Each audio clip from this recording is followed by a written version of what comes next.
to the video. Before we begin, if not already, please take a moment to subscribe. It helps out the channel a lot. And click the bell icon to receive notifications when I upload.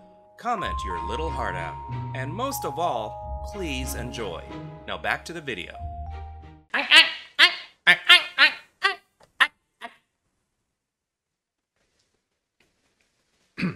Who doesn't secretly root for the aliens? Because aliens rule! And humans drool! We do not. Didn't you do this one already? No, this is that other alien invasion movie that came out in 1996. This is Mars Attacks.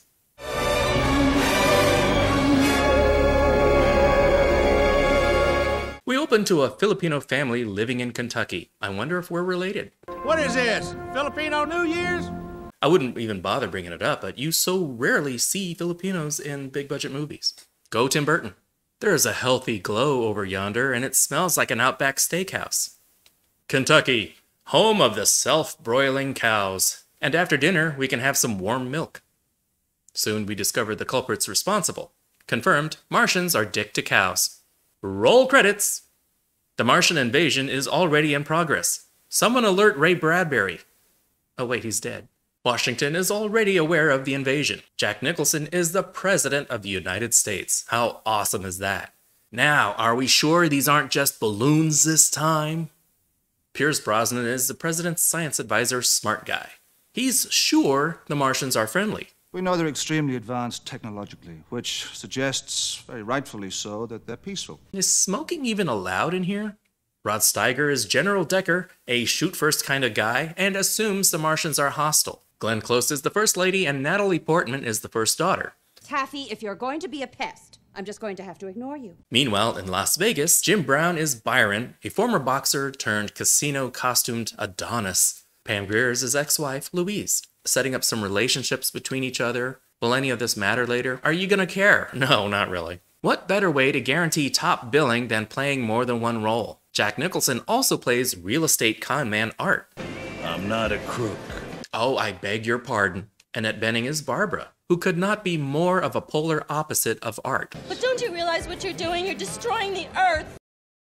White House is coming out live. President Jack breaks into TV with a shocking message. Whoops, wrong message. He eventually announces the Martians' approach.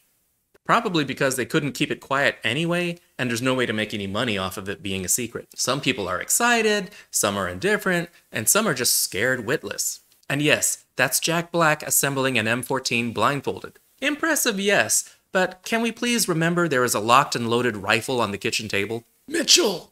Hey, Ma, you want a donut? Punched him myself. Wink.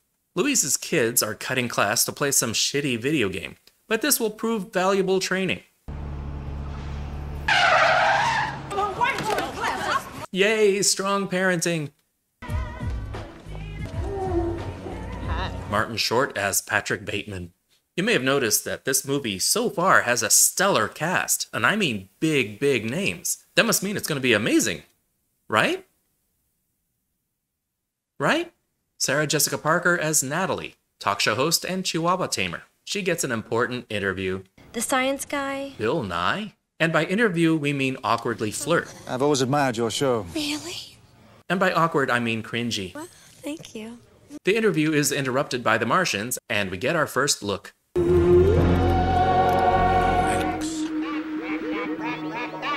Time for wild theories based on a 1-minute broadcast. What about their intentions? They're an advanced culture. Therefore peaceful. Wrong! Wait, The large cerebrum here indicates telepathic potential. large heads, intelligent. Can you guys read minds? Well, of course we can. I can barely read my own. What number are we thinking of? I don't think that's how this works. What number? 69? But they also have enough time to throw this thing together. Mows like a harvest. What the hell does that mean? Stop leaving your shit on our planet.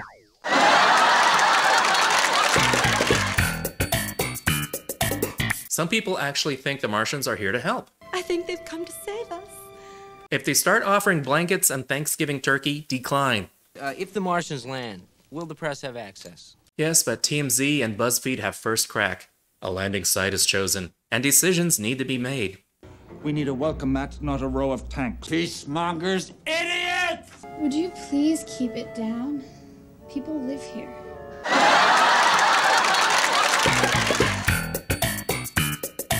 For the meeting, we're going to need to make the Martians feel at home. If we want it to be intimidating, we'd use the new stuff. And I'm pretty sure that tank is Russian. I want the Martians to be treated like foreign dignitaries. Meaning if they ask for Coke, you go get them some. If you're here for Burning Man, we have good news and bad news. I do adore the look of their spaceships. That classic flying saucer with that steampunk vibe. Hey, it's a product of my childhood. Hey, cameraman, want to focus on the goddamn alien spacecraft?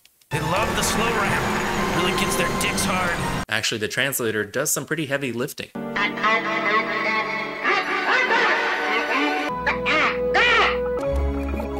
We come in peace. Well, that's a relief. So how soon before the Martians start paying taxes? They flipped us the bird. Anyway, I started blasting.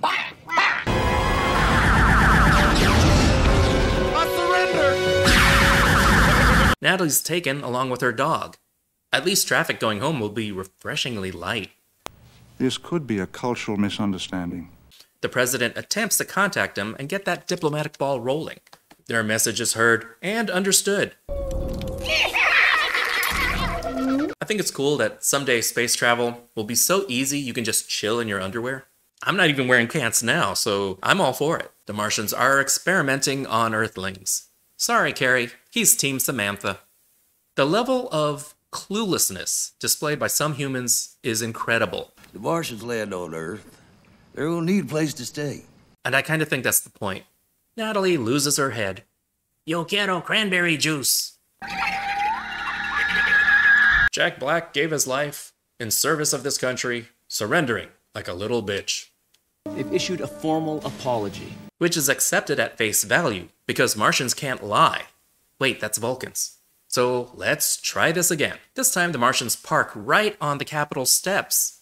Nobody's worried. The Martians are here to address Congress directly. Fool me once, shame on you. Look out, he brought condoms. They can't even pretend to be cool about this. Fool me twice, shame on me. Somebody say ho, ho, say ho, ho, ho.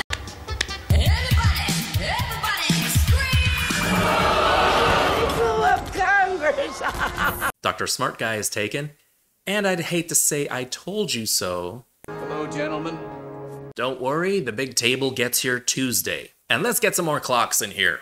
At least someone has a plan. Annihilate! Kill! Kill! Shut up! Shut up! It's always awkward when mom and dad argue at the table. They still have 2 out of 3 branches of the government working for them. But checks and balances are out the window. My fellow Americans. I did not have sex with that woman. I did take home a few documents. I may have cheated on my taxes and sold arms to Iran. But you'll all forget that because Martians. The Martians just don't like heads on bodies, huh? Ain't got no body. Natalie is adapting just a little too well. Were you flirting with me on the show?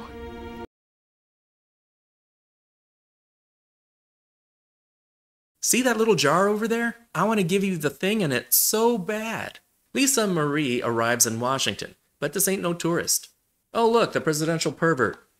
You wouldn't believe the pressure of my job. Boobs. Be a new face. Boobs. Odd that 9/11 would create tighter security than an alien attack. She's got swagger, I'll give her that. Just be glad that ring isn't on her pinky.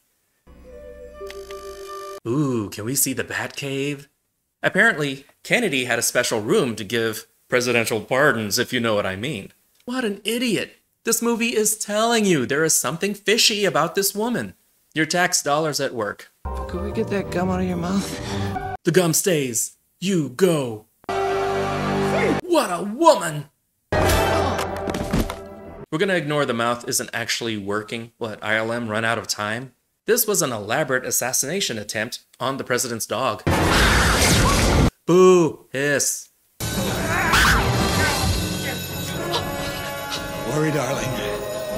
Martians are easily distracted by birds. This failure enrages the Martians, so they're done with the quiet approach. This is full-on war. Commence destruction porn. No, not the Clinton Memorial. Sure, they evacuate the first family, but the civilian tours are going on as normal. Sounds about right, doesn't it? But they're just kids. It's not like they're registered voters or anything important. Remember Louise's kids? They're on the tour and are able to call in their video game skills to paint the walls with Martian brains. The First Lady mugs one last time before it's lights out. Meanwhile, Jack's other character is busy getting potential investors killed. Whoa! And Tom Jones gains some new backup dancers. Let's see Katy Perry steal these.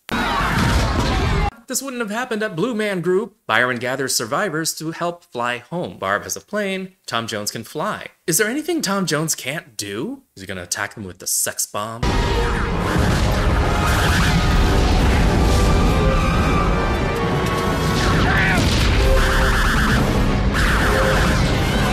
President approves a nuclear strike. Wrong clip. It goes about as well as expected.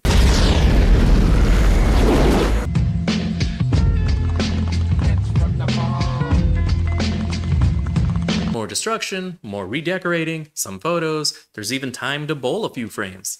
Richie goes to pick up his grandma, leaving his parents to die. Bye, Mitchell. Grandma is blissfully unaware of the carnage outside, which doesn't say much about this old folks' home. Shady Pines, Ma. But the Martians are not down with Slim Whitman.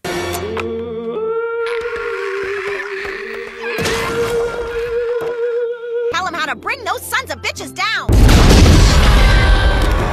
The Martians finally attack the president, leader to leader. Nothing left but a brilliantly passionate speech. Why can't we all just get along? Kinda gets you right here.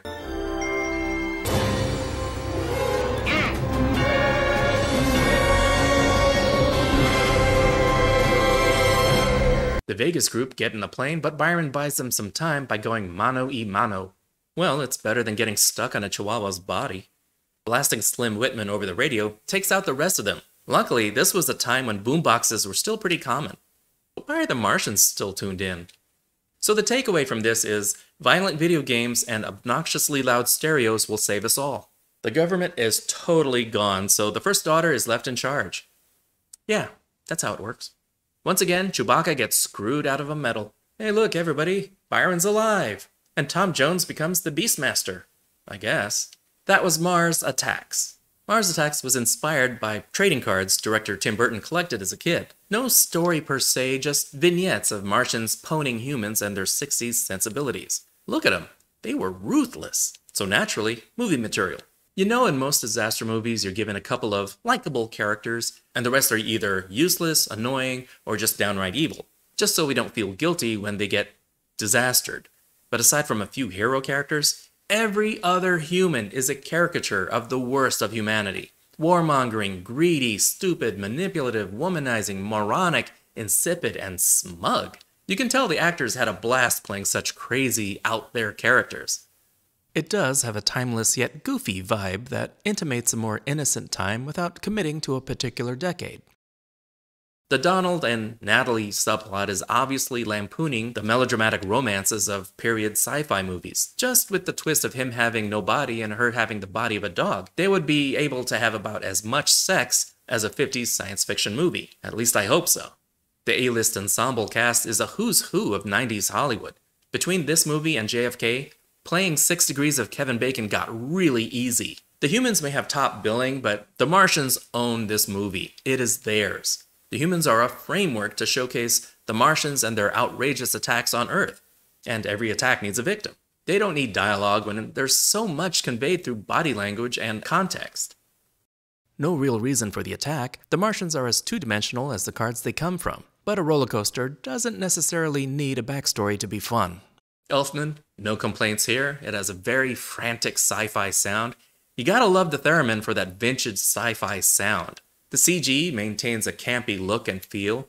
Some of the character animation is kinda awkward and stiff. Considering this is a 27-year-old movie, it still holds up fine. I love the traditional flying saucers, classic, oddly practical looking, and I also like the Martians have so many ways to screw with Earth. Things get this close to being repetitive, so the variation helps. This drew comparisons to the other invasion movie that came out earlier that year, Independence Day, where ID4 was a mostly earnest disaster film. Mars Attacks is a campy satire. That said, it's not quite funny enough to be a straight parody, but it also doesn't take itself seriously enough to convey a serious threat. It's in this weird middle ground. We get a lot of something I call intergalactic snuff. We get to watch hundreds, if not thousands, of people die on screen, but the carnage is so distant and detached that we don't feel the weight of these deaths. The scale is so large that it loses that weight. And there's nothing wrong with that. This is hardly the first movie to do intergalactic snuff, and it won't be the last. It's just a phenomenon I noticed. The story is threadbare, mainly set pieces strung together. The characters line up like shooting gallery targets. The set pieces are so fun, colorful, and energetic. It still starts to wear thin by the third act. Martians are cruel, hilariously campy. Even their design is reminiscent of classic 50s and 60s sci-fi, the kind of stuff I grew up on. From reruns. I'm not that old. Mars Attacks is 3.5 Bs. It's entertaining, it's goofy, it's like a family-friendly sci-fi snuff film. Thank you so much for watching. Like, subscribe, comment the bell, you know, the usual YouTube stuff. This is theNewBee, and I'll see you later, kids. Ack Ack!